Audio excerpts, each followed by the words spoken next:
여러분 반갑습니다. 예, 한 주 동안 평안하셨습니까? 예, 저는 이제 여기 이곳에서 잘 지내고 있고요. 바쁘게 요즘 좀 지내고 있습니다. 자, 오늘 일단 먼저 하나님 말씀을 보시고 그리고 은혜를 나누도록 하겠습니다. 신약 성경 고린도전서 1장 30절, 31절 두 구절을 읽도록 하겠습니다. 고린도전서 1장 30절, 31절. 예. 여러분들이 많이 읽으신 말씀이고 또 잘 아는 말씀입니다. 그런데 오늘 이 말씀을 통해서 주님께서 우리에게 주시는 계시와 은혜를 나누도록 하겠습니다. 30절, 31절 읽겠습니다. 시작. 너희는 하나님으로부터 나서 그리스도 예수 안에 있고 예수는 하나님으로부터 나와서 우리에게 지혜와 의로움과 거룩함과 구원함이 되셨으니 기록된 바 자랑하는 자는 주 안에서 자랑하라 함과 같게 하려 함이라. 아멘. 오늘 말씀의 제목은 그리스도가 우리의 생명이 되다의 의미입니다. 그리스도가 우리의 생명이 되다의 의미. 예. 오늘 본문 말씀을 이렇게 보시면은 30절 말씀이 특히 여러분이 많이 이제 보셨던 구절인데요. 하나님으로부터 나서 그리스도 예수 안에 있고 예수는 하나님으로부터 나와서 우리에게 지혜가 되셨다. 이렇게 되어 있습니다. 그래서 이 구절을 우선 여러분이 기억하셔야 될 것은 첫 번째와 두 번째 이 두 가지 파트로 일단 나눠서 여러분이 보시면 좋겠는데 첫 번째는 그리스도 예수 안에 있다. 이제 이 부분을 보셔야 되고요. 두 번째는 그리스도가 우리에게 지혜가 되셨다. 이제 이 부분을 보시면 좋겠습니다. 그 앞에 구절을 보면 우리가 너무나 잘 아는 우리 이제 한가족 공동체 안에서 많이 우리가 인용하는 구절이죠. 예, 형제들아 너희를 부르심을 보라 육체를 따라 지혜로운 자가 많지 아니하며 뭐 이 구절 우리가 많이 인용하는 구절이고 많이 선포하는 구절인데 하나님께서는 세상에 미련한 것들을 택한다고 돼 있죠. 거기 27절에 보면. 예, 그래서 지혜 있는 자들을 부끄럽게 한다. 그다음에 세상에 약한 것들을 택하사 강한 것들을 부끄럽게 한다. 이렇게 말씀이 나와 있습니다. 그리고 또 28절에 보면 세상에 천한 것들, 멸시받는 것들, 없는 것들을 택해서 있는 것들을 폐하려 한다. 이렇게 나와 있습니다. 그래서 29절에 보면은 이제 바로 30절 앞에 이렇게 바울이 고백하는 거예요. 이는 아무 육체도 하나님 앞에서 자랑하지 못하게 하려 하심이라. 이제 하나님 앞에서는 어떠한 사람도 자랑을 할 수가 없다라는 거죠. 왜냐하면은 하나님의 계획은 이런 미련한 것들을 택해서 지혜 있는 자들을 부끄럽게 하기 때문에 그래서 이런 부분들을 보면서 우리가 많은 위로를 받잖아요. 근데 이제 중요한 게 있어요. 그러면 과연 이 30절에서 말하는 이 의미가 너희는 하나님으로부터 났다 이렇게 얘기해. 그건 우리가 모두 다 알고 있고 잘 이해가 되고 또 누구든지 우리는 하나님으로부터 났지, 우리는 거듭났지 이렇게 얘기합니다. 그런데 뒤에 보면은 그리스도 예수 안에 있고라는 말이 이제 나오는데요. 예수님 안에 있다. 이게 잘 이해가 되지 않아요. 예수님 안에 있다. 이게 하나님으로부터 났다는 거는 이제 우리가 거듭난다는 말들을 또 잘 쓰고 구원받는다 이런 말들을 쓰기 때문에 그래도 이해하기 쉬운데 그리스도 예수 안에 있다. 이건 좀 이해하기가 어려워요. 굉장히. 그래서 오늘 이제 그 부분하고 그다음에 예수님이 우리의 지혜가 되셨다. 이 부분에 대해서 이제 좀 말씀을 드리려고 합니다. 이게 전부 다 이 두 가지를 하나로 묶어서 설명하면은 오늘의 제목이 되는 거예요. 그리스도가 우리의 생명이 된다. 이게 되는 거예요. 자, 여러분 성경에 보면은 이제 제가 여기 와서 지금 이제 이곳이 그 이슬람이 많이 있는 이제 국가잖아요. 근데 여러분 이슬람이 아랍 쪽에서 그 종교가 시작이 됐고 거기서 이렇게 됐다는 거 여러분 아시죠?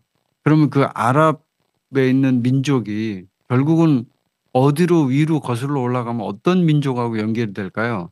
성경에서 볼 때 바로 이스마엘의 후손과 연결이 됩니다. 이스마엘. 이스마엘은 누구예요? 이삭의 형이죠, 형. 아브라함의 씨예요, 똑같이. 아브라함의 씨인데 이삭도 아브라함이 낳았고 이스마엘도 아브라함이 낳았어요. 근데 엄마만 다르죠. 근데 참 희한한 거는 이스마엘이 결국은 아브라함이 이스마엘을 낳은 이유는 이제 사라가 애를 못 낳으니까 그 부분을 해결하기 위해서 이제 하갈을 통해서 이스마엘을 낳은 건데 그 이스마엘이 하나님이 이렇게 계획하고 하나님이 처음부터 생각했던 그 후손이 아니라는 거잖아요. 그래서 이스마엘이 굉장히 힘들었고 결국은 뭐 이제 분리가 되고 나가야만 했고 역사적으로 보면은 결국은 이스마엘도 축복은 받긴 했어요. 한 민족을 이루겠다 이렇게 하나님이 약속을 했기 때문에. 근데 그 일을 통해서 이스마엘의 후손은 결국은 지금 와서 보면은 참 놀라운 건 뭐냐면 그 후손이 결국은 이게 또 다른 종교를 만들어냈잖아요. 원래는 이삭의 후손은 전부 유대교, 그러니까 이스라엘 민족, 유대인들이 그 이제 후손이 된 거고 이스마엘의 후손은 전부 아랍 민족을 통해서 탄생한 여러 그 이슬람을 믿는 사람들이 전부 이제 이스마엘의 후손이 돼버린 거예요. 근데 이게 참 놀라운 게 원래 이스마엘 후손 이제 아주 그 순수한 혈통적으로 보자면은 이스마엘의 후손은 아랍 민족밖에 없어요. 원래대로 하자면은 이제 하갈이 그 남쪽으로 갔기 때문에 그쪽에 이제 이스라엘을 떠나서 이제 그쪽으로 가서 이스마엘의 후손이 아랍 민족의 시초가 되었다. 이제 그게 역사적으로도 그게 나오는데 근데 중요한 거는 지금 현재 우리가 보면은 여기도 마찬가지예요. 여기 이 땅도 여기 있는 민족은 아랍 민족은 아니에요. 언어도 아랍어를 쓰지 않고 여기 언어가 따로 있고 그런 민족인데 종교적으로는 이제 하나가 됐단 말이에요. 그래서 그 같은 종교를 이렇게 믿고 있는데 결국은 그게 이제 영적인 의미로 보자면은 어떻게 우리가 이해할 수 있냐면 이삭의 후손과 이스마엘의 후손이 영적 전쟁을 하고 있다. 이렇게 볼 수가 있어요, 이게. 그래서 그 부분으로 이제 보자면 우리가 이제 제가 계속 몇 주 동안 나눴던 그 말씀이 있죠. 예. 창세기 12장에서 나오는 1절부터 3절까지 나오는 이제 이삭의 그 언약, 아브라함의 언약이라고 하죠. 그 아브라함의 언약이 결국은 이스라엘 민족을 축복하면 내가 축복하고 이스라엘 민족을 저주하면 내가 너를 저주할 거야. 이렇게 하나님이 약속을 하셨잖아요. 그게 지금 현재도 똑같이 적용이 되고 있어요. 이번 주에 놀라운 사건이 하나 일어났어요. 이란의 대통령이 죽었습니다. 여러분 뉴스에서 보셨죠? 예. 라이시 대통령. 앞에는 아브라함이라는 이름이 들어가요. 희한하게 또. 근데 이 사람이 라이시 대통령이 강경파 이슬람이에요. 그래서 이 라이시 대통령이 평소에 입에 달고 살았던 얘기가 뭐냐면 내가 이스라엘 저 유대인들을 이 지구상에서 쓸어버리겠다. 다 쓸어버리겠다. 완전히 그냥 없애버리겠다. 이런 얘기를 그냥 아주 공적인 자리에서 했던 사람이에요. 그리고 이란에 있는 많은 사람들이 이제 알고 있는 게 이 라이시가 강경파 무슬림이다. 이제 이렇게 표현을 합니다. 근데 그 사람이 참 놀라운 일이 일어난 거죠. 거기 그 댐 준공식이 있어가지고 아제르바이잔 대통령을 만나고 이제 그러고 돌아가는 길이었대요. 돌아가는 길에 그쪽 산악지대 아제르바이잔이 이제 이쪽 그 터키하고도 가까워요. 이렇게 거기가 이제 접경 지역인데 거기서 헬기가 추락을 해서 거기 있는 뭐 외무장관이랑 수행하는 사람들도 있고 뭐 있는데 이 사람들이 전부 다 죽었습니다. 그래서 장례식도 치르고 뭐 이번 주에 아주 복잡하고 뭐 뉴스를 보니까 많은 사람들이 이거 큰일 나는 거 아니야? 막 이렇게 걱정도 하고 많이 그러더라고요. 근데 이제 저희는 여기서 그 사건을 보면서 느낀 건 이게 결국은 하나님의 그 말씀의 약속이 그대로 이루어지는구나. 아브라함의 약속이 그 언약이 그대로 지금도 이루어지는구나. 근데 그걸 봤어요. 그러니까 이스라엘 민족을 축복하면 내가 축복하겠다. 이스라엘 민족을 저주하면 내가 너를 저주하겠다. 이게 지금도 유효한 거예요. 예. 여러분도 그걸 믿으시죠? 예. 그래서 이제 어 이삭과 이스마엘의 이 영적 전쟁은 지금도 여전히 진행되고 있는데 결론을 말씀드리면 그럼 이 영적 전쟁의 최후의 승리는 누가 가져갈까요? 결국은 이삭의 후손이 가져갑니다. 왜냐하면 하나님께서 하나님의 말씀에 약속을 했기 때문에. 그거는 말씀에 써 있고 말씀의 약속이기 때문에 그렇습니다. 자, 그러면 여러분 우리는 그럼 어떻게 해야 되느냐? 우리 그리스도인들은 뭐 내가 이스라엘을 싫어하고 뭐 유대인들을 싫어하고 유대인들은 뭐 팔레스타인 사람을 괴롭히고 이러니까 나는 그 사람들을 별로 좋아하지 않고 축복하지 못해 뭐 이렇게 생각하면 여러분 성경적인 관점을 갖고 있지 않은 거나 마찬가지예요. 왜냐하면 성경에서는 분명히 이스라엘을 축복하면 내가 축복하겠다고 써 있거든요. 그 말씀대로 하자면 우리가 아무리 이스라엘이 싫어도 이스라엘을 우리가 축복해야 되는 거예요. 왜 그래요? 하나님이 그렇게 약속을 했기 때문에. 그래서 그런 부분에 대해서는 여러분이 이제 혹시라도 마음속에 그런 부분이 혹시 생각이 좀 다르거나 이런 분들이 계시다면 성경 말씀에 있는 거니까 여러분이 그 부분은 분명히 확실하게 좀 자기 생각을 조정하고 넘어가야 될 필요가 있어요. 이 부분은. 자, 그러면 계속 이어서 말씀 또 공부를 해볼게요. 첫 번째가 이제 아까 그 본문 말씀 한번 볼게요. 너희는 하나님으로부터 나서 30절에 보면 그리스도 예수 안에 있고 이렇게 돼 있어요. 본문에. 그래서 첫 번째가 뭐냐면 이제 우리가 그리스도 안에 있다 이거예요. 그리스도 안에 있다. 이게 무슨 뜻이냐? 이 의미가 정확하게 이해되지 않는 경우가 많아서 이 부분을 좀 공부를 해보려고 그래요. 자, 이거는 이렇게 이해할 수 있어요. 우리가 두 가지로 제가 말씀드렸잖아요. 그리스도 안에 있다라는 게 있고 그다음에 그리스도가 우리에게 지혜가 되셨다. 그러니까 예수는 하나님으로부터 나와서 우리에게 지혜가 되셨다. 의로움, 거룩함, 구원함이 되지만 이 지혜가 의로움과 거룩함과 구원함을 포함하고 있는 거예요. 이게 원문에 보면 이 지혜라는 말이 어, 지혜가 되시며 의와 거룩함과 구원이 되시며 이렇게 돼 있어요. 원문에 보면. 그래서 지혜가 먼저 나오고 그 지혜가 이 거룩함, 의, 구원을 포괄적으로 포함하고 있는 거예요. 이 단어가. 그래서 지혜가 뭔지 이거를 먼저 이제 설명을 하면은 그 다음 이해가 되는 거거든요. 이 구절이 상당히 쉬운 것 같은데 어려운 구절에 속해요. 이 구절이. 그래서 이제 이 부분을 좀 설명을 드리려고 하는데 자, 그러면 첫 번째 우리가 그리스도 안에 있다라고 하는 것이 무슨 의미냐. 우리가 많이 알고는 있지만 어떤 의미인지에 대해서 우리가 좀 확실하게 좀 짚고 넘어가야 돼요. 자, 그리스도라는 분은 예수 그리스도예요. 2000년 전에 팔레스타인에서 태어났던 한 젊은 청년이었습니다. 그러니까 청년이라고 볼 수 있어 30살에 사역을 시작하기 때문에 예, 그 30살의 젊은 청년 그 예수 그리스도가 과연 나하고 무슨 상관이 있느냐 이걸 생각을 해봐야 돼요. 그럼 이거는 이제 관계적인 문제라고 볼 수 있죠. 예수님과 내가 무슨 관계가 있냐. 그때 태어났던 그 30살에 사역을 시작하신 2000년 전에 우리는 이 한국에 살고 있고 이 사람은 저쪽 팔레스타인 여기서도 좀 걸려요. 시간이 좀 가야 돼요. 여기서도 멀어요. 근데 거기에 있는 젊은 한 남자가 있었다는 것이 나하고 무슨 관계가 있냐. 이게 굉장히 중요한 거거든요. 이게 관계에 대한 문제인데 성경에서는 뭐라고 하냐면 우리가 그리스도 안에 있대요. 하나님으로부터 나서. 하나님으로부터 났다는 거는 구원받았다는 의미고 거듭났다는 의미잖아요. 이거는 이제 우리가 이해하기가 그래도 쉬워요. 우리가 믿으면 거듭난다라고 표현하고 있기 때문에.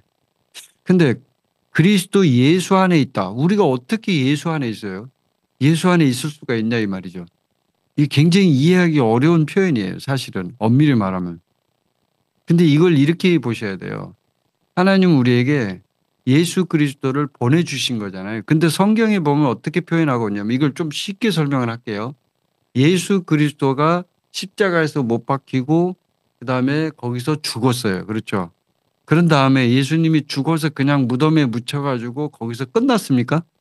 그게 아니라 다시 부활을 했죠. 그죠? 네. 그리고 부활해서 그걸로 또 끝났나요? 그게 아니라 부활한 이후에 성령이라는 어떤 형태로 다른 형태로 예수님이 거기에 들어오셔서 그 성령님을 우리에게 구원받을 때 부어주셔서 우리 속으로 들어오게 만드는 거예요. 그래서 그거를 이제 우리가 이해할 때 그렇게 이해하니까 아, 그러면 우리가 그리스도 안에 있다? 이게 무슨 말이야? 이게 이제 이해가 안 되는 거예요. 우리 성령님이 우리 안에 들어왔다는 건 이해하기 쉬운데 성령님이 들어왔어. 그래. 영이 들어온 거예요. 영이. 그러니까 그래 들어와서 우리가 거듭난 거 아니야. 근데 이 말씀에 나와 있는 그러니까 그리스도 예수 안에 있고라는 말 있잖아요. 이 본문에 나오는 그리스도 예수 안에 있고 이게 이해가 안 되는 거예요. 잘. 어떻게 우리가 예수 안에 있지? 성령님으로 인해서 예수 안에 있다. 그렇게 이제 이해하면 되는데요. 그게 좀 더 쉽게 설명하면 이렇게 얘기할 수 있어요. 관계적으로 설명을 하면 예수님이 십자가에서 못 박힐 때 예수님이 고통당한 모든 것, 그다음에 예수님이 십자가에서 장사되신 것, 죽고 난 이후에 그다음에 부활하신 것, 이런 모든 체험, 이런 것들이 결국은 우리와 함께 했다라는 의미가 있는 거예요. 이게 그리스도 안에 있다라는 의미가. 좀 더 쉽게 얘기하면 자, 상자가 있어요. 이렇게 상자가. 큰 상자가 있다고 한번 생각을 해봐요. 그럼 그 상자가 그냥 이렇게 그대로 상자가 이렇게 놓여 있는 상태에 보면은 그 상자는 하나예요, 하나. 그 상자는 그죠? 근데 어떤 사람이 이 상자를 만들 때 그 상자 속에다가 그 상자보다 더 작은 조금 더 작은 상자를 그 속에다가 넣었어요. 넣을 수 있잖아요, 그죠? 더 작은 상자 넣을 수 있잖아요. 그리고 그거보다 또 적은 상자를 또 넣을 수 있죠. 뭐 이렇게 해서 상자를 거기다 쭉 넣었다고 생각해 봐요. 그러면 상자의 뚜껑을 열면 그 속에 상자가 또 있는 거예요. 근데 그 상자는 작은 상자를 포함하고 있어요. 그렇죠? 상자 속에 상자가 들어있는 거죠. 그 포함되어 있죠. 마치 예수님과 우리의 관계가 그런 것과 같다는 거죠. 상자가 이렇게 있는데 그 속에 예수님이라는 상자가 있는데 그 속에 우리가 들어있는 거예요. 그 속에. 그게 이제 예수님과 우리의 관계라는 거죠. 그래서 예수님이 그 상자를 통째로 예수님이라고 이렇게 보면 예수님이 십자가에 못 박히실 때 우리도 그 속에 있었던 거예요. 그리고 예수님이 고통당할 때 우리도 그 속에 있었던 거예요. 그래서 성경에서는 예수 그리스도가 우리의 의가 되신다고 하고 예수님이 마지막 아담이 되신다고 표현을 해요. 성경에서 마지막 아담. 왜냐하면 우리 모든 죄인이 결국은 죄인의 그 어떤 결과를 놓고 보면은 죄인은 전부 죽어야 되고 죄인은 심판을 받아야 돼요. 그러니까 아담의 후손이 우리 입장으로 보면요. 전부 다 죽고 심판받고 우리는 끝장이 나는 그런 사람들이에요. 근데요, 마지막 아담인 예수 그리스도가 와서 이 모든 것들을 포함해가 우리를 그 속에 집어넣어 버린 거죠. 포함시켜 가지고. 그래서 그리스도의 십자가가 바로 우리의 십자가가 된다고 표현하는 거예요. 그게. 그리스도의 십자가 우리의 십자가. 그게 무슨 관계가 있냐 이렇게 얘기를 많이 할 수 있잖아요, 우리가. 근데 로마서 6장 6절에 보면 이렇게 표현하고 있어요. 우리가 알거니와 우리의 옛사람이 예수와 함께 십자가에 못 박힌 것은 분명히 이렇게 표현하죠. 예수와 함께 십자가에 못 박힌 것은 우리가 못 박힌 적이 없는데 못 박혔다고 그래요. 죄의 몸이 죽어 다시는 우리가 죄에게 종노릇하지 아니하려 함이니. 아멘. 로마서 6장 6절은 우리가 이제 그 죽음과 침례, 그다음에 부활 뭐 이런 거 얘기할 때 많이 인용하는 구절이에요. 근데 여러분 생각해 보세요. 우리가 예수 그리스도와 함께 죽었다는 얘기는 여기서 지금 십자가로 표현하는 이 얘기는 아까 제가 말씀드린 것처럼 그리스도와 우리가 함께 포함이 돼 있다. 함께 속에 상자 속에 상자가 있는 것처럼 포함되어 있다. 이런 의미예요. 그래서 그리스도 안에 있다라는 이 복음이 그러니까 복음이에요 이게 결국. 근데 그냥 복음이 예수님 믿고 너 천국 가 이런 의미만이 아니라 예수 그리스도 안에 있다라는 의미가 복음에 있어서는 가장 중요한 핵심 포인트인 거예요. 예수 그리스도 안에 있다. 그래서 로마서 6장 11절에 보면은 뭐라고 되어 있냐면 이와 같이 너희도 너희 자신을 죄에 대하여는 죽은 자요. 그리스도 예수 안에서 하나님께 대하여는 살아있는 자로 여길지어다. 이렇게 되어 있어요. 아멘. 너희 자신을 죄에 대해서는 죽은 자다 이거죠. 죄에 대해서는 죽었다 너는. 근데 그리스도 예수 안에서라는 표현을 쓰죠. 그리스도 예수 안에서는 하나님께 대한 살아있는 자다. 예. 그렇게 여겨라. 이게 복음이라는 거지. 이게 복음. 그러니까 너는 죄에 대해서는 이미 죽었어. 근데 그리스도 예수 안에 있는 상태로 보면 우리가 그리스도 안에 있다고 하니까 여기서도 지금 똑같은 표현을 쓰니까 그런 상태로 보면 넌 살아있어. 이렇게 얘기하는 거죠. 그게 복음이라는 거예요. 복음. 그리고 그게 이제 우리가 말하는 침례. 물속에 이렇게 들어가잖아요. 우리 교회에서 이제 침례를 하는데 세례하고는 전혀 이 의미가 좀 차이가 많습니다. 침례는 물속에 들어가는 거예요. 그러면 물에 들어가는 건 뭘 의미해요? 죽었다는 걸 의미해요. 죽었다는 걸. 그리고 물에서 나오죠. 이렇게. 물에 들어갔다가 이렇게 나오는데 나오는 거는 부활을 의미해요.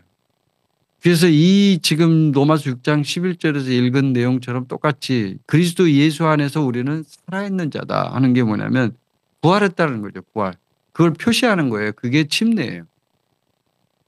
부활했다는 거죠. 그러니까 예수님 안에 포함되어 있기 때문에 예수님이 죽은 것도 우리 체험이 되는 거고 우리가 안 했지만 2000년 전에 뭐 우리가 태어난 적도 없지만 성경에서는 그걸 그렇게 표현하는 게 우리가 예수님 안에 포함되어 버렸기 때문에 예수님이 했던 체험은 나의 체험이 되는 거예요. 예수님이 침례받은 건 내가 침례받은 거고 예수님이 죽은 건 내가 죽은 거고 예수님이 부활한 건 내가 부활했다는 거죠. 이제 이렇게 의미가 되는 겁니다. 그게 이제 그리스도 안에 있다라는 의미예요. 여러분 이해가 되시나요, 이게? 아마 좀 어려울 거예요, 이게. 아, 이게 좀 난해하다 이렇게 생각하실 수도 있어요. 근데 이거를 여러분이 이렇게 생각하셔야 돼요. 성경에서는 분명히 우리가 그리스도와 함께 죽었고 우리가 함께 부활했다 이렇게 표현해요. 그러면 그게 결국은 성령님이 오실 때 이제 중요한 키가 성령이거든요. 성령이 들어올 때 우리 안으로 그 상태를 그리스도 안에 있게끔 주님이 그렇게 이제 우리를 인도해 주시는 거예요. 그게 그리스도가 우리의 생명이 된다는 의미예요. 생명이 된다. 네 생명은 뭐냐? 옛날에 있는 옛사람의 그 생명이냐? 그게 아니라 너는 새로운 생명이다 이거죠. 새로운 피조물이다. 너는 새롭게 태어났다. 새로운 창조가 일어났다. 이제 이런 의미예요. 그런 의미로 보면은 우리 그리스도가 우리의 생명이지 그리스도가 우리에게 생명을 조금 주고 능력도 좀 주고 뭐 뭣도 좀 주고 해서 네가 그렇게 살 수 있도록 너를 도와주는 게 아니고 사람들은 예수님이 나를 도와준다고 생각을 하거든요. 이 개념은 잘못된 개념이에요. 예수님이 우리를 도와주는 게 아니라 예수가 우리의 생명이에요. 그 자체예요. 그 자체. 도와주는 게 아니고. 우리가 이제 기도할 때도 그런 표현을 많이 쓰잖아요. 하나님 우리 저 좀 도와주세요. 저 좀 살려주세요. 뭐 이런 표현을 쓰는데 엄밀히 말하면 이 생명이라는 차원에서 보면 그리스도는 우리의 생명이 되신다고 표현을 해요. 생명이 된다. 그러니까 생명이 새로 태어난 생명인 거죠. 그러니까. 그래서 성경에서는 그게 어, 두 번째 차원으로 우리가 이제 제가 좀 전에 말씀드린 것처럼 여기 본문 구절에 보면은 예수는 하나님으로부터 나와서 우리에게 지혜가 되셨다 했죠. 지혜가 됐다. 이 두 번째 의미가 이 생명하고 연결되는 거예요. 이게. 자, 예수 그리스도가 우리의 지혜가 되셨다. 자, 예수 그리스도가 우리의 지혜가 됐다는 게 무슨 말이에요? 예수님이 나한테 지혜를 조금 주고 너 지혜 조금 줄게, 너 지혜롭게 만들어 줄게 이거예요? 너를 만들어 줄게가 아니라 성경에서는 그리스도가 우리의 지혜가 된다고 돼 있어요. 그러니까 너한테 그리스도의 지혜를 줄게가 아니라 네가 그리스도의 지혜가 되는 거야 이렇게 말하는 거예요. 우리에게 그 지혜를 그리스도 자체를 부어 주신 거예요. 근데 이게 이제 전부 다 부활하고 연관이 돼 있거든요. 예수님이 만약에 십자가에 못 박혔는데 예수님이 지혜가 되셨다라고 얘기하면서 결과론적으로 보면은 부활을 안 했어. 부활을 못 했다, 예수님이. 그러면요, 예수님은 우리의 지혜가 될 수가 없어요. 이제 그걸로 끝나는 거예요. 끝나는 거예요. 근데 부활을 했기 때문에 부활을 했다는 것은 뭐예요? 성령님이 오셨다는 거잖아요. 그렇기 때문에 그리스도가 우리의 지혜가 되는 거예요. 자, 그러면 아까 제가 말씀드렸죠. 이 지혜는 의로움과 거룩함과 구원함을 포함하고 있어요. 이것도 똑같이. 이렇게 상자 속에 있는 상자처럼 포함하고 있어요. 자, 그러면 이 지혜를 한번 보자고요. 자, 그리스도가 우리의 지혜가 된다라는 것은 이 의미를 우리가 이해를 하려면 생명에 대한 것을 정확하게 알아야 돼. 생명. 생명이 뭐냐? 자, 봅시다. 생명. 생명이란 게 뭐냐? 생명은 살아있는 모든 것을 생명이라 그래. life. 생명. 살아있는 거. 근데 그 생명이 종류가 여러 가지가 있어요. 동물의 생명이 있고, 인간의 생명이 있고, 신의 생명이 있어요. 근데 이 생명이 여러분이 생각하시면 이렇게 생각을 잘 해보세요. 생명이란 것 자체가 그 생명의 본질적인 측면이 있는 거고 그 본질이 그대로 나와서 그 생명이 나오는 거지 생명은 바꿔지지가 않아요. 여러분 이해해야 되는 게 생명은 바꿔질 수가 없어요. 생명은 새로 만들든가 이렇게 했고 완전히 그것을 새롭게 크리에이션이라고 그러죠. 창조. 새롭게 창조하지 않는 한 그 생명은 바뀌어지지가 않아요. 그대로 그 생명, 그러니까 동물의 생명이 사람의 생명이 될 수는 없어요, 절대로. 동물은 동물일 뿐이에요. 신은 신일 뿐이고 인간은 인간일 뿐인 거예요. 그게 바로 생명이라는 뜻의 의미거든요. 그러면 생명은 반응을 한단 말이에요. 죄인은 죄인의 생명이에요. 그렇죠. 의인은 의인의 생명이 있는 거예요. 그리스도가 나의 지혜가 되신다라는 이 표현을 여러분이 한번 생각을 해보시면 자, 이제 제가 여기 와가지고 이제 여러 가지 일들을 하는데 특히 지금 이제 집을 구하려고 막 돌아다니고 있고 이제 알아보고 있어요. 굉장히 바쁘게 이제 매일매일 바쁘게 이제 지내고 있고 이제 지금 거의 뭐 마지막 지금 이제 최종 단계로 가고 있는 것 같아요. 이제 거의 집을 구할 상황인데 이제 좀 마음에 드는 집도 생겼고 또 그 집을 또 이렇게 한번 봐야 되는 상황이고 약속을 잡아놓은 상태고 그래서 이제 저희가 월요일쯤에 이제 집을 좀 보려고 해요. 그래서 이제 그 집을 보고 우리가 마음에 들면 이제 그 집이 문제가 없다 판단이 되면 이제 계약을 하려고 해요. 그 계약을 하면 이제 그 집이 이제 우리가 거기에 들어가서 살 수가 있는 거죠. 자, 그럴 때 우리가 생명의 반응에 대해서 한번 생각을 해봐요. 인간은 인간의 고유의 생명이 있어요. 인간은 어떤 생명이 있을까요? 아담으로부터 물려받은 그 생명이 있어요. 그거를 성경에서는 옛사람이라고 그래요. 그래서 사람들이 그렇게 잘 바뀌지 않고 변화가 안 되는 이유가 뭐냐면 그 옛사람의 생명으로 살게 되면 그게 변화가 안 되는 거죠. 왜냐하면 옛사람의 생명 자체는 원래가 그렇게 생긴 생명이니까. 원래가 그런 생명이니까 옛사람은 변화를 시킬 수가 없는 거예요. 그 옛사람의 생명은 변화가 필요한 게 아니라 그 생명 자체를 바꿔줘야 돼요. 체인지 시켜서 새로운 생명으로 거기다가 이렇게 체인지 시켜서 갈아 끼워줘야 되는 거예요. 그러니까 마치 꼭 건전지를 새로운 건전지를 거기다 끼는 것처럼 옛날 건전지를 아무리 거기다가 막 뭐 별짓을 다 해도 그 건전지는 생명이 이제 없어지는 거죠. 그 생명 자체는 그걸로 끝난 거죠. 근데 우리는 그 옛사람에다가 무언가 생명력을 불어넣으려고 막 노력을 하는 거예요. 그걸 다시 살려서 좀 써보고 싶어가지고. 이게 우리의 일반적인 상태예요. 우리가 보통 그리스도인들이 갖고 있는 상태. 근데 주님은 뭐라고 하냐면 그 생명이라는 거는 결국은 새로 갈아 끼워야 돼. 새로 창조를 해야 돼. 그러지 않으면 희망이 없어. 이걸 이제 주님이 우리에게 얘기하는 거죠. 그래서 그리스도가 나의 지혜가 되신다라는 말 있죠. 여기에 지금 본문에 보면은 예수는 하나님으로부터 나와서 나에게 지혜가 되셨다 하는 말 있죠. 이 지혜가 됐다. 이 말이 굉장히 중요합니다. 그리스도가 나에게 지혜가 됐다는 말은 아까 제가 설명을 드렸지만 지혜를 조금 넣어주는 것도 아니고 능력을 넣어준 것도 아니고 그 능력을 가지고 네가 좀 이렇게 변화돼 봐, 바뀌어져 봐 이런 말이 아니에요. 이게 우리는 주님의 능력을 받아서 그 능력으로 우리가 변화되길 원하잖아요. 보통 이제 그렇게 많이 생각을 하잖아요. 우리가 좀 바뀌어졌으면 좋겠다. 변화됐으면 좋겠다. 이제 이렇게 사고를 하잖아요. 근데 성경은 그렇게 사고를 하지 않아요. 그런 관점이 없어요. 성경은 예수 그리스도의 생명을 거기다가 네 옛날 생명을 없애버리고 그건 죽여버리고 그건 끝내 그냥 그걸로 끝내버리고 그건 필요 없어. 그거는 변화되지도 않고 고쳐지지도 않아. 수리가 불가해. 그러니까 그거를 그냥 빼버리고 거기다가 새로운 생명을 집어넣으면 돼. 이걸 이제 주님이 말씀하시는 거예요. 이해가 되시죠, 여러분? 예. 그래서 되게 한다라는 말은요, 지혜를 조금 주거나 능력을 조금 주거나 뭔가 이렇게 성령님의 은사를 부어주거나 이게 아니에요. 그런 얘기가 아니라 그 우리 안에다가 예수님의 생명을 그냥 새로운 생명을 장착시켜 버리는 거예요. 그러니까 우리가 집을 구할 때 지금 이제 알아보고 있는데 이제 저번에 계약했던 거는 이제 파기가 됐어요. 결렬이 됐어요.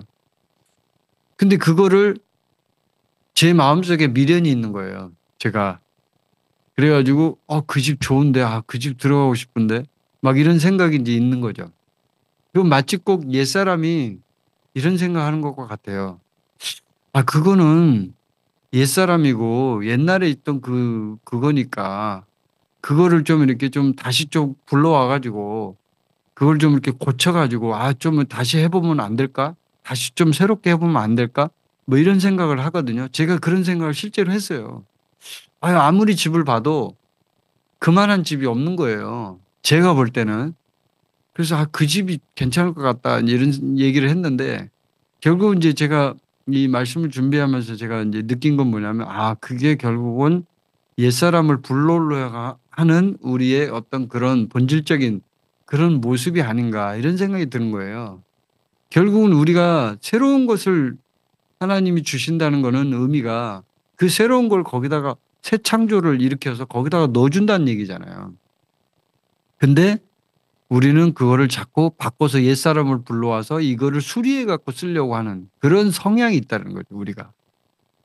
그래서 되게 하신다 이 말은 굉장히 중요합니다. 그러니까 여기 본문 말씀에 보면 예수는 하나님으로부터 나와서 우리에게 지혜가 되셨으니, 그죠? 되셨으니, 예, 그러니까 됐다. 이거예요. 됐다. 이게 중요해요. 이게 됐다. 근데 우리는 이거를 이제 어떻게 생각을 하냐면은 됐다라는 의미를 이렇게 이해하는 거예요. 내가 변화가 된 거 아니야? 이렇게. 그러니까 됐다라는 얘기는 예수님의 생명이 내 속으로 들어와 가지고 그 생명이 나의 생명을 바꿔버린 거거든요. 그러니까 옛날 생명이 없어지고 새로운 생명으로 바뀌어졌다는 의미인데 이게 이제 자꾸 혼란이 일어나는 거예요. 우리 속에서도. 저도 그렇고 여러분도 많이 그럴 거예요. 나 왜 이렇게 변화가 안 되지? 나 왜 이렇게 안 바뀌지? 나 왜 이렇게 아직도 죄를 짓지? 왜 아직도 난 이렇게 살지? 막 이제 그런 거 있잖아요. 그런 게 결국은 말씀에서 보자면 그게 잘못된 생각이라는 거죠. 옛사람은 변화가 될 수가 없어요. 그거는 죽었다 깨어나도 변화되지 않아요. 그대로 그 상태 그대로예요. 근데 새로운 생명으로 거기다 갈아 끼기만 하면 된다는 거죠. 이제 주님이 말씀하시는 거는. 자, 성경에 보면은 아론이 있고 모세가 있어요. 아론은 모세의 형이고 모세가 성경에서 이제 하나님의 일을 할 때, 모세의 일을 할 때 모세가 하나님 앞에 항변했던 게 뭐냐면 나는 말을 할 줄 모른다. 나는 언변이 없다. 그러니까 하나님이 어떻게 얘기하냐면 아론이 있잖냐. 아론을 내가 너의 입으로 두었지 않냐. 그래서 아론이 모세의 입이 됩니다. 입이 돼요. 그죠? 그거 아시죠, 여러분? 네. 모세의 입이 돼요. 그게 결국은 갈라디아서 2장 20절에 나오는 그것과 비슷한 거예요. 갈라디아서 2장 20절. 제가 한번 읽어볼게요. 내가 그리스도와 함께 십자가에 못 박혔나니 그런즉 이제는 내가 사는 것이 아니요 오직 내 안에 그리스도께서 사시는 것이라. 이제 내가 육체 가운데 사는 것은 나를 사랑하사 나를 위하여 자기 자신을 버리신 하나님의 아들을 믿는 하나님의 아들의 믿음 안에서 사는 것이라. 아들을 믿는 믿음이 아니고 아들의 믿음 안에서 산다. 이렇게 하는 게 또 좋아요. 그럼 이 구절을 가만히 보면 내가 그리스도와 함께 십자가에 못 박혔다. 난 못 박힌 적이 없는데 못 박혔다는 거예요. 아까 제가 말씀드렸죠. 우리가 예수 그리스도 안에 있다는 거는 그 체험이 나의 체험이라는 거예요. 포함되어 있기 때문에. 그런즉 이제는 내가 사는 게 아니라는 거죠. 옛날에 있던 그 옛사람은 사는 게 아니고 오직 내 안에 그리스도께서 사시는 것이라 이렇게 말을 하고 있어요. 그리스도가 산다. 근데 아직 내가 육체 가운데 살아요. 육체가 있어 지금도. 육체 가운데 사는 것은 나를 사랑해서 나를 위하여 자기 자신을 버리신 하나님의 아들의 믿음으로 산다는 거죠. 그 아들의 믿음으로. 예. 그래서 모든 그리스도인의 삶의 모든 시작부터 끝은요, 뭐냐면요, 전부 믿음이에요, 믿음. 그러니까 아들의 믿음으로 사는 거예요. 예수님의 믿음으로 우리가 사는 거예요. 근데 그 믿음조차도 성경은 뭐라고 말하냐면 너의 믿음이 아니야, 그것도. 예수님의 믿음이야. 이렇게 표현하는 거죠. 그래서 이거를 대신한다고 그래요. 대신한다. 대신한다. 그리스도가 우리의 지혜가 되셨다. 이게 대신한다. 그러니까 나는 지혜가 없는데 예수님이 내 속에 지혜로 들어오신 거죠. 그래서 내가 지혜가 됐다라는 거예요. 그러니까 내가 아무리 지혜를 조금 얻어가지고 그 지혜를 써보려고 해도 지혜가 되신 분이 내 안에 들어와 버리면 그걸로 끝나기 때문에 이걸 이제 이해를 하면요. 결국은 우리가 추구해야 될 방향은 뭐냐면 끝에 최종적으로 추구해야 할 방향은 예수 그리스도를 우리가 더 많이 그분의 생명을 더 많이 충분히 우리 안에서 이게 발휘가 될 수 있도록 그러니까 그 생명이 들어와 있단 말이에요. 이미 돼 있는데 그 생명이 발휘가 안 되는 거예요. 감춰져 있고 계속 옛사람이 나와서 활동하게 만들고 이러기 때문에 그 생명이 나올 수 있도록 그 생명이 활발하게 활동할 수 있도록 열어만 주면 되는 거죠. 그 열어주는 게 뭐냐면요. 우리가 지금 우리 편에서 보자면 예수 그리스도를 알아가는 과정이에요. 이게. 알아가는 과정. 예수님을 알아가는 과정이라고. 그러니까 이게 인격적인 거예요. 결국 이게. 인격적인 거. 이제 그 제가 이제 여기서 이제 지금 여기가 터키인데 터키는 이제 터키만의 어떤 문화가 있어요. 여기에 문화가. 그럼 이제 이 문화에서는 우리 한국에 있는 문화가 작동이 안 돼요. 왜냐하면 이제 기독교 문화가 아니고 무슬림 문화예요. 그런데다가 무슬림 문화가 있는 게 아니에요. 또 그것만 있는 게 아니에요. 왜냐하면 여기는 옛날에 이제 그 여기에 그 대통령 초대 대통령인 그 사람이 이제 무슬림 신자가 아니었고 본인이 이제 이 나라를 좀 이제 민족주의자예요. 그 사람은. 그래서 이 나라를 정말 위대한 터키 그 오스만 투르크 제국을 다시 이제 이렇게 부활을 시킨다 이런 의미로 해가지고 본인이 문자도 개혁하고 그래서 여기 사람들은 이제 그 문자도 알파벳 문자 영어에 있는 그 문자를 써요. 그래서 글씨가 전부 영어처럼 생겼어요. 이렇게 보면은. 그래서 읽기가 편해요. 일단 문자를 따로 배울 필요는 없어요. 근데 거기에 이제 발음만 조금씩 차이가 나는 거고 그런 건데 이제 그런 어떤 문화 그게 이제 무슬림 문화와 그다음에 여기에 있는 세속적인 문화가 이렇게 섞여 있어요. 여기 지금 와서 보니까 제가. 근데 이게요. 참 희한한 거는 여러분이 아시지만 무슬림 문화는 여자들이 머리에 이렇게 쓰고 다녀야 되잖아요. 왜냐하면 이게 머리를 보여주면 뭐 성적으로 뭔가 이렇게 그런 게 있기 때문에 안 된다. 이제 그렇게 해서 그렇게 하는 거거든요. 근데 여기 와서 보니까 여기 이제 이즈미르잖아요. 좀 개방적인 도시거든요. 사람들이 다양해요. 옷 입고 다니는 거 보면. 완전히 미국처럼 그렇게 그냥 거의 옷을 벗다시피 한 여자들도 있고 아주 막 그냥 칭칭 감고 머리에 쓰고 막 시커먼 옷을 그냥 위에부터 아래까지 완전히 그냥 뒤집어 쓴 여자들도 있어요. 그렇게 이제 문화가 다양하게 있는데 이 문화 속에서 우리가 살려면 어떻게 해야 돼요? 여기에 적응을 해야 되는 거죠, 우리가. 근데 한번 생각해 보세요. 우리가 여기에 적응을 하지만 우리의 본질적인 생명이 바뀝니까? 적응과 바뀌는 거는 좀 다른 거예요, 이게.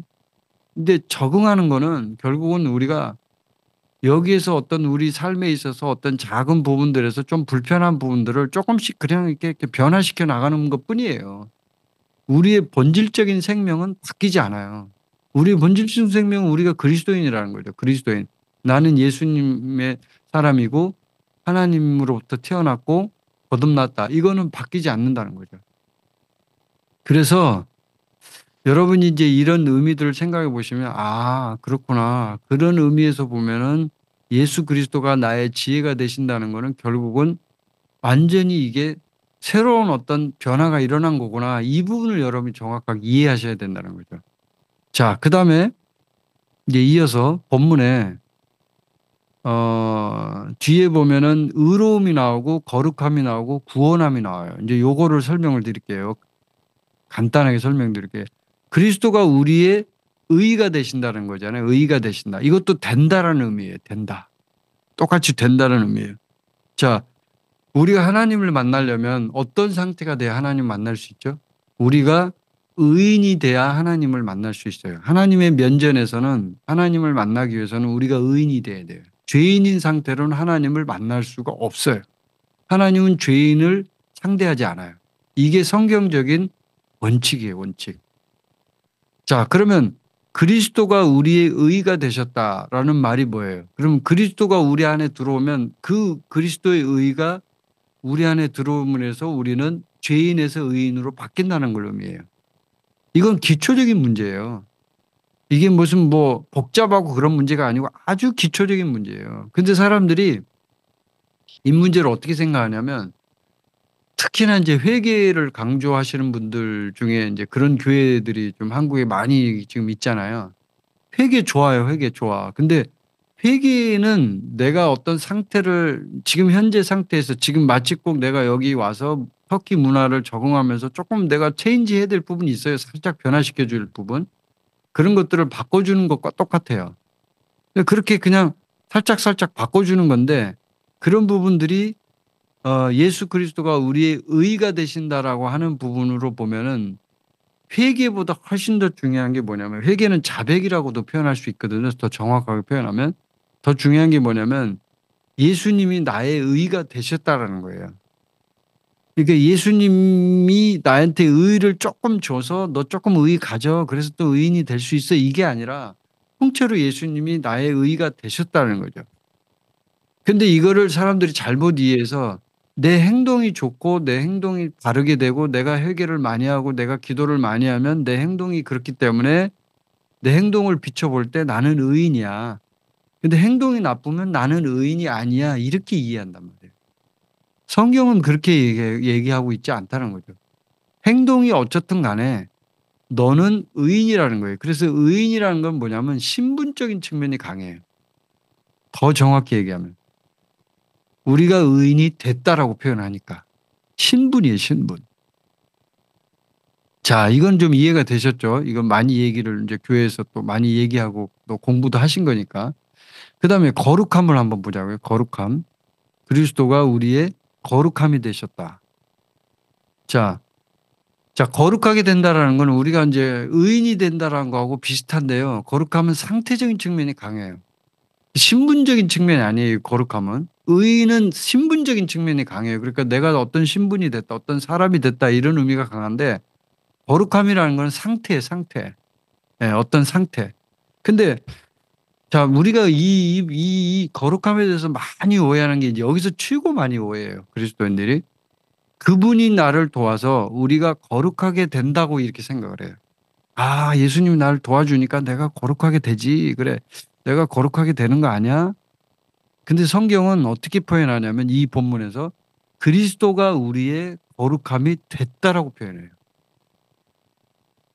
그러니까 거룩함의 어떤 능력을 받아서 능력을 좀 주세요. 그럼 내가 거룩해질 수 있잖아요. 내가 좀 거룩함의 능력을 받아서 그걸로 좀 거룩하게 상태가 좀 되게 해주세요. 이게 아니고 그렇게 하면 거룩함의 열매를 맺는 거 아니에요. 이게 아니고 그리스도가 우리의 거룩이 되셨다고 표현하고 있다는 거죠. 그리스도 자체가 들어오면 우리가 거룩해진 상태가 된다는 거죠. 여러분 겸손 한번 보자고요. 겸손. 겸손하다. 내가 겸손해지려고 막 노력한다고 겸손해질까요? 절대로 겸손해지지 않아요. 인간은. 어떻게 할 때 겸손이 될까요? 그리스도가 나의 겸손이 될 때. 그러니까 그리스도가 나의 겸손이 되면 통째로 그냥 그리스도가 들어오기 때문에 그게 겸손이 되는 건데 우리는 마치 꼭 내가 겸손해져야만 해. 점점 이렇게 훈련이 돼가지고 바뀌어져야만 해. 이렇게 생각을 한단 말이에요. 근데 그게 아니라 훈련이라는 건 결국은 제가 여러분에게 오늘 이제 이 개념에 대해서 명확하게 말씀드리고 싶은 건 그거예요. 훈련이라는 게 결국은 그리스도를 더 많이 알아가는 게 훈련이지 겸손해지려고 훈련하는 게 아니에요, 우리가. 엄밀히 말하면 목표 지향이 그렇다는 거죠. 근데 우리는 겸손해지려고 하고 인내를 많이 가지려고 하고 온유해지려고 하고 온유해지려고 내가 노력한다고 온유해지나요? 여기 지금 온유 엄마가 있는데 온유해지려고 한다고 온유해지냐고. 이름을 온유라고 짓는다고 온유해지냐고. 아니죠. 그게 아니라 그리스도가 나의 온유가 되면 온유가 자연적으로 나온다는 거죠. 이 구절에 의하면. 그리스도가 나의 인내가 되면 내가 인내를 할 수 있다는 거죠. 이게 이제 그리스도가 우리의 거룩함이 되셨다라는 부분의 뜻이에요. 이게 뜻이 그런 뜻이 있어요. 이제 이해가 되세요? 이 부분이? 좀 어려운 본문인데 이게. 그러니까 거룩함이 되셨다라는 말 자체가 여러분이 정확하게 이해되는 게 어떤 거룩함의 능력을 나한테 받아서 내가 능력을 그걸 받으면 내가 거룩해진다라고 이렇게 이해하면 안 된다고요. 예수 그리스도 자체가 거룩함이라는 거죠. 그러니까 우리가 그리스도를 가진 순간 우리는 거룩함을 살 수 있는 그 능력이 충분히 있는 거예요, 이미. 있는 거예요. 근데 그거를 쓰지를 못하는 거죠. 왜냐하면 그리스도가 우리 안에 있다라는 것이 충분히 그게 이게 믿어지지도 않고 그게 발휘되지도 않고 예수 그리스도를 잘 모르니까 옛사람이 자꾸 많이 활동을 하는 거예요. 그래서 우리의 훈련의 목표점은 뭐냐면요. 예수 그리스도를 아는 거예요. 그래서 성경에서는 그리스도를 아는 그 지식에서 자라가라고 표현하고 있죠. 그리스도를 아는 그 지식, 그 알면서 우리가 자라가는 거예요. 그리스도를 알면 알수록 우리가 점점 성장하는 건데 우리는 그리스도를 아는 것에 초점을 맞추는 게 아니라 다른 거에 초점을 맞추는 거죠. 아, 나 좀 죄 좀 안 짓고 살 수 없나? 내가 좀 거룩한 삶을 살면 안 되나? 내가 좀 겸손해지면 안 되나? 내가 좀 인내가 나오면 안 되나? 내가 좀 온유하면 안 되나? 내가 좀 이렇게 친절한 사람이 되면 안 되나? 이렇게 이제 이렇게 이해한다는 거죠. 그게 아니라 그리스도가 내 안에서 더 많아지고 그리스도를 더 많이 알면 알수록 그리스도를 아는 지식에서 우리가 자라간다는 거죠. 이해되시죠? 이 부분이? 네. 자, 그 다음에 이제 끝에 마지막에 이제 마무리를 할게요. 요거까지 설명하면 이제 끝이에요. 그리스도가 우리의 구원함이 됐다. 이게 구속이라고 표현할 수 있죠. 구속. 그리스도가 우리의 구속이 되셨다. 자, 예수님은 구속주예요. 예수님은 구원주예요. 그렇죠. 근데 예수님이 구속주라는 것과 내가 무슨 상관이 있어요? 만약에 예수님이 내 안에 들어오지 않는다면 아무 상관이 없는 거예요. 그게 그래서 그리스도가 우리의 생명이 되신다는 거예요. 예수님이 구속이 되시기 때문에 우리에게 구속이 있는 거지 예수님이 구속주니까 뭐 예수님에 있는 구속주로서 예수님이 나한테 능력을 줘가지고 내가 구원을 받는 거 아니야? 이렇게 이해하면 안 된다는 거죠. 이건 여러분이 아마 그렇게 이해를 할 거예요. 그래서 구속이라는 거는 뭐냐면 정확히 얘기하면 이제 이거를 좀 더 쉽게 설명을 해볼게요. 제가 이제 그 과거에 뭐 이렇게 복음을 전할 때 제가 이해를 많이 제가 드는데 이제 전도하러 막 전국을 돌아다닌 적이 있어요. 옛날에 굉장히 막 그 전도를 훈련하려고 일부러 전국을 돌아다니면서 이제 막 길거리에서 설교도 하고 막 복음 전하는 거 외치기도 하고 또 막 전도지 돌리고 또 직접 사람들 만나가지고 1대1로 사람들하고 얘기하면서 복음도 전하고 이제 이런 걸 해봤어요. 과거에. 근데 이제 그때 제가 복음 전할 때 마음속에 굉장히 크게 왔던 그러니까 마음속에 한켠에 들었던 의문이 뭐였냐면 내가 이 복음의 내용을 예수님이 십자가에서 돌아가셨어요. 예수님이 그리고 부활하셨고 살아나셨고 당신이 예수 그리스도의 이 부활을 믿으면 구원받습니다. 이 설명을 해줘요. 근데 제가 어떤 산골에 가서 시골이에요, 시골. 거기 진짜 완전 시골 골짜기 저기 어디 그 곡성인가 뭐 어디 구례인가 어디 거기에요. 거기 산골에 이제 갔는데 그 산골의 마을에 시골에 이제 할머니가 계시더라고요. 근데 그 할머니가 글을 읽을 줄 몰라요. 그리고 뭐 이렇게 공부란 걸 해본 적이 없는 할머니예요. 그래서 지식의 이해가 굉장히 짧아요. 뭘 이해하고 이러는 게 없는 사람이에요, 별로. 그래서 그 할머니한테 제가 이렇게 전도를 이렇게 이제 다른 어떤 형제님하고 같이 가서 전도를 제가 이제 얘기를 했어요. 막 함께 저 복음을 전하는데요.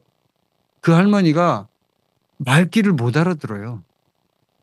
내가 설명을 하는데 무슨 말인지 모르겠대요, 자기는. 예수가 누구냐. 그리고 뭐 그런 얘기가 뭐냐. 막 그러니까 이해 자체를 못 하는 거예요. 아예 이해가 안 되더라고요.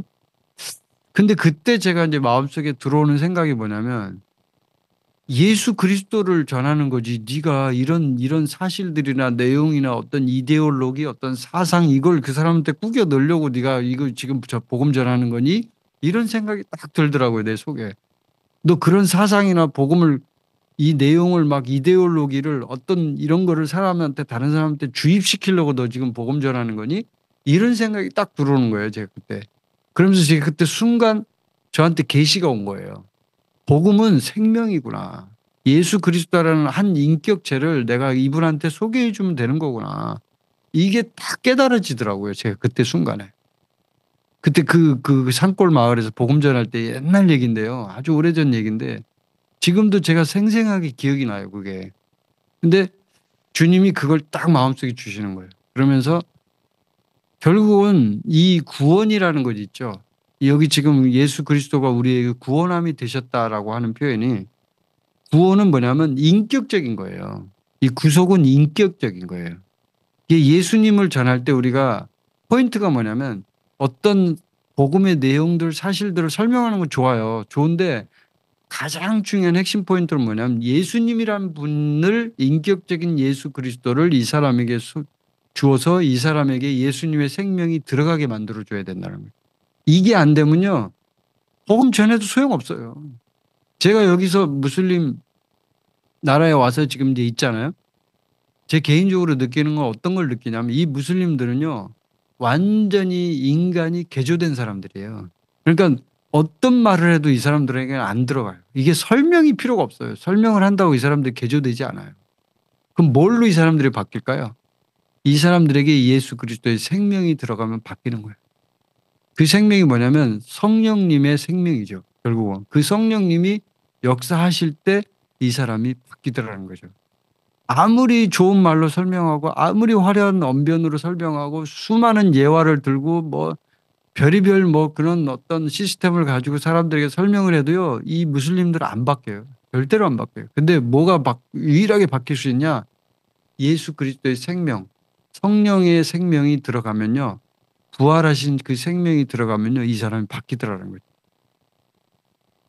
그래서 구원함이 됐다라는 것은 결국은 인격적인 거예요. 인격적인 예수의 생명이 들어가야 되니까. 로마서 8장 11절에 뭐라고 되어 있냐면 자 로마서 8장 11절 읽어드릴게요.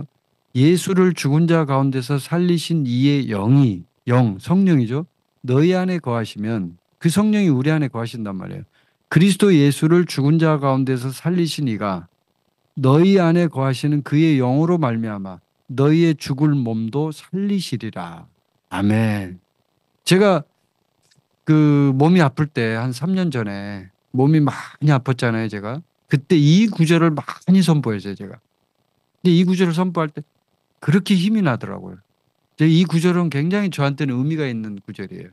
그러니까 그 영이 그리스도 예수를 죽은 자 가운데 살리신 이가 너의 안에 거하시는 그의 영으로 내 안에 그 성령님 계시니까 그 영으로 말미암아 나의 죽을 몸도 내가 지금 아파서 죽어가고 있잖아요. 근데 그 죽을 몸도 살린다는 거예요. 그 영이 계시기 때문에. 이 구절이 그렇게 위로가 되고 힘이 되더라고요. 그때 당시에. 근데 이게요, 실제로, 이 부분을 이론적으로 이해한다고 이해될까요? 이해가 안 돼요. 이게 이론적으로는. 자, 고린도후서 4장 10절, 11절 제가 한번 읽어볼게요. 이 구절도 아주 정말 놀라운 구절인데 고린도후서 4장 10절에 11절 우리가 항상 예수의 죽음을 몸에 짊어짐은 예수의 생명이 또한 우리 몸에 나타나게 하려 함이라. 우리 살아있는 자가 항상 예수를 위하여 죽음에 넘겨짐은 예수의 생명이 또한 우리 죽을 육체에 나타나게 하려 함이라. 아멘. 자, 10절에 보세요. 우리가 항상 예수의 죽음을 몸에 짊어진다. 그거는 왜 그러냐? 예수의 생명이 우리 몸에 나타나게 하려 한다. 그러니까 이거는 10절과 11절이 두 개의 대조적인 구절이거든요. 그러니까 예수의 생명이 우리 몸에 나타나려면 예수의 죽음이 우리 몸에 먼저 들어와야 돼요. 그래서 먼저 우리가 죽어야 된다는 거예요. 먼저 예수의 죽음이 우리에 들어오고 그 다음에 11절에 보면 우리 살아있는 자가 항상 예수를 위하여 죽음에 넘겨지면 예수의 생명이 우리 죽을 육체에 나타나게 하려 함이라. 그러니까 예수의 생명은 죽은 육체에 나타나는 거지 살아있는 육체에는 나타나지 않는다는 거예요. 이 의미가. 그게 바로 구속이에요. 구속. 예수 그리스도의 구속. 이 의미가요. 몸의 구속이고 이게 결국은 최종적으로 우리가 마지막 부활해서 하늘에 올라갈 때 몸이 구속되잖아요. 몸도 회복이 된단 말이에요. 로마서에 나오는 그 말씀처럼 우리 모든 피조물이 고대한단 말이에요. 우리 몸이 새롭게 되기를 고대한단 말이에요. 하나님의 아들이 나타나면 그걸 다 회복시키기 때문에. 이 부분이 여러분이 어려우실지 모르지만 이게 굉장히 중요한 거예요. 왜냐하면 우리가 구원받은 건 결국은 우리의 영이 거듭난 건데 우리의 육신은 아직 그대로 옛날 게 있잖아요. 근데 이게 예수님이 재림하실 때 이 몸까지 다 구속이 되거든요. 전부 다. 자, 그래서 이제 마무리를 정리를 하겠습니다. 예, 우리 그 팀들이 나와서 좀 준비해 주시고. 자, 오늘 제목은 그리스도가 우리의 생명이 된다는 의미가 뭐냐. 이거를 이제 공부를 같이 했는데, 그리스도가 우리의 생명이 되신다는 건 굉장히 중요합니다. 왜냐하면 그 자체가 새로운 생명으로 바뀌어진 거기 때문에. 이게 여러분이 많이 알고 있는 내용인데 제가 오늘 이걸 좀 더 설명을 많이 해드린 거예요. 그래서 첫 번째가 우리가 그리스도 안에 있다는 의미를 정확하게 이해해야 된다는 거죠. 그리고 그것이 우리에게 체험이 돼야 된다는 거죠. 그리스도가 우리 안에, 우리가 그리스도 안에 있다. 그리스도가 우리 안에 있고 우리가 그리스도 안에 있다. 이게 같이 교차적으로 설명이 되는 거거든요. 이제 어려운데 그거는 십자가에서 내가 아까 이제 설명을 드렸잖아요. 상자 속에 또 상자가 들어있다. 어떤 그런 의미, 포함되어 있다. 이런 의미로 이해하면 우리가 그리스도 안에 있기 때문에 그리스도의 체험은 나의 체험이다. 이제 그렇게 이해하시면 되고요. 그 다음에 그리스도가 우리 지혜 된다는 것은 생명의 차원으로 설명을 해야 되는 거예요. 그리스도가 나의 생명이 되면 그리스도가 나의 지혜가 되고 거룩도 되고 의의도 되고 구속도 되고 다 된다는 거죠. 그게 전부 다 그 안에 다 들어가 있는 거니까. 자, 그래서 이제 제가 아까 말씀을 드려서 갈라디아서 2장 20절도 설명을 드렸고 또 그리스도의 의의에 대해서도 설명을 드렸고 거룩함에 대해서 설명을 드렸고 구속에 대해서 설명을 드렸어요. 자, 오늘 본문 말씀 자 30절 다시 한번 읽어볼게요. 이제 설명을 듣고 다시 한번 읽어보면 훨씬 더 이 구절이 좀 더 와닿을 거예요. 고린도전서 1장 30절 시작. 너희는 하나님으로부터 나서 그리스도 예수 안에 있고 예수는 하나님으로부터 나와서 우리에게 지혜와 의로움과 거룩함과 구원함이 되셨으니. 아멘. 이해가 되시죠? 그러니까 모든 건 결국 하나님으로부터 나는 거예요. 그리고 그리스도 예수 안에 있는 거예요. 그리스도가 나의 생명이 되시고 그리스도가 나의 지혜가 되시고 그리스도가 나의 의로움이 되시고 거룩함이 되시고 구원함이 되신다. 그러니까 뭘 이렇게 우리가 그런 어떤 생명이 성장하는 데 있어서 중요한 원칙은 그리스도의 생명이 통째로 들어온 거지 그 생명을 바꿔가지고 뭐 이렇게 해가지고 막 이렇게 그렇게 한다는 의미가 아니라는 거죠. 이걸 분명하게 하셔야 돼요. 그래서 영적 성장은요 가장 중요한 게 그리스도를 아는 거예요. 그리스도를 아는 거. 영적 성장이란 건 그게 다예요, 사실은. 뭐 어떤 훈련을 우리가 많이 하고 뭐 군사훈련 하고 막 하잖아요. 근데 거기에서 가장 핵심적인 거, 가장 키가 되는 건 뭐냐면 우리가 그리스도를 아는 거예요. 그리스도를 인격적으로 많이 아는 거예요. 제가 마치 이제 어떤 사람들을 이렇게 사귀잖아요. 그러면 그 사람에 대해서 알게 되잖아요. 저도 여기서 이제 어떤 분들을 이제 만나요. 여기서 만난 분들이 있어요. 근데 그런 분들을 만났을 때 참 좋은 분들이 있더라고요. 저희가 이제 저를 지금 도와주는 또 선생님이 또 한 분 계신데 참 좋더라고요. 훌륭해요. 굉장히 참 좋은 사람이에요.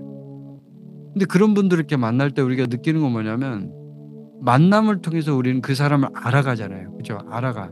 점점점 알아가는데 그 알아가는 과정이 결국은 우리에게 그런 어떤 생명의 영역에 있어서는 점점 그 생명이 많아지는 그런 훈련이더라고요, 결국. 그래서 여러분 이제 마무리하겠습니다. 정리를 하면 결국은 우리는 그리스도의 생명으로 살아야 된다는 거죠. 여기 지금 본문에 나온 것처럼 31절에 보면 기록된 바 자랑하는 자는 주 안에서 자랑하라 함과 같게 하려 함이라. 그러니까 주님 안에 있는 것 자체가 주 안에서 자랑하는 거고 주님을 자랑하는 거지 나를 자랑할 게 없다라는 거죠. 이게 이 구절에서 보면. 예. 다른 성경 본문에는 이렇게 되어 있어요. 성경에 기록되어 있는 바 누구든지 자랑하려거든 주님을 자랑하라. 이렇게 번역이 되어 있어요. 주님을 자랑해라. 예. 주 안에서 자랑하라는 말이 주님을 자랑하라는 말이에요.